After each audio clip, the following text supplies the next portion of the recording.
Экспедиция к Проксиме Центавра, спонсированная фондом Джордана и стартовавшая в 2119 году, была первой документально зафиксированной попыткой достичь ближайших звезд нашей галактики. О судьбе экспедиции мы можем только гадать.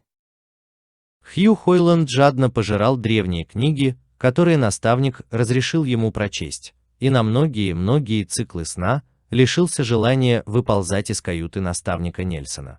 Неоднократно он чувствовал, что напал на след разгадки тайны пока еще не определенной, не оформленной даже в виде вопроса, но только еще больше запутывался.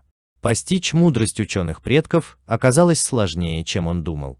Однажды, когда он удивлялся странным, запутанным характером древних и пытался разобраться в их причудливой риторике и незнакомой терминологии, наставник Нельсон зашел в тесную квартирку и, отечески положив руку ему на плечо, спросил: «Как дела, сынок?» «Ну, мне кажется, вполне нормально, сэр», — ответил Хью Хойланд, отложив книгу. «Кое-что мне не совсем понятно. Даже совсем непонятно, честно говоря».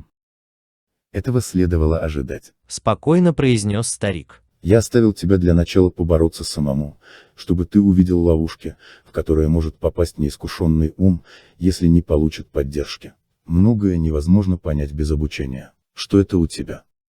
Он поднял книгу и взглянул на обложку. Основы современной физики. Вот как. Это одна из самых ценных священных книг, но новичку в ней не разобраться без посторонней помощи. Первое, что ты должен понять, мой мальчик, это то, что наши предки, при всем их духовном совершенстве, смотрели на мир иначе, чем мы. Они были неисправимыми романтиками, а не практиками, как мы. И истины, которые они передали нам, хоть и остаются несомненно верными, часто переданы языком аллегорий. Например, ты дошел до закона гравитации. Я читал об этом. Понял ли ты его?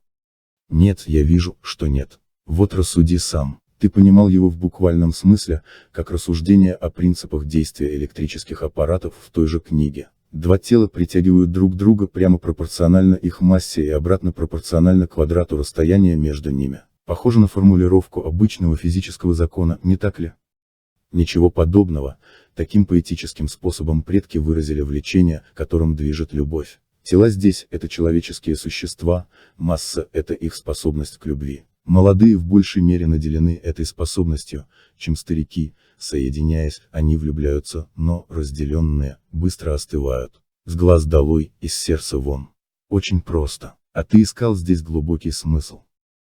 Хью Хойланд улыбнулся. Мне не пришло это в голову. Спасибо. Теперь я осознаю, что мне еще многого не понять без вашей помощи. Это был отрывок из книги Роберта Хайнлайна, которая называется «Пасынки Вселенной».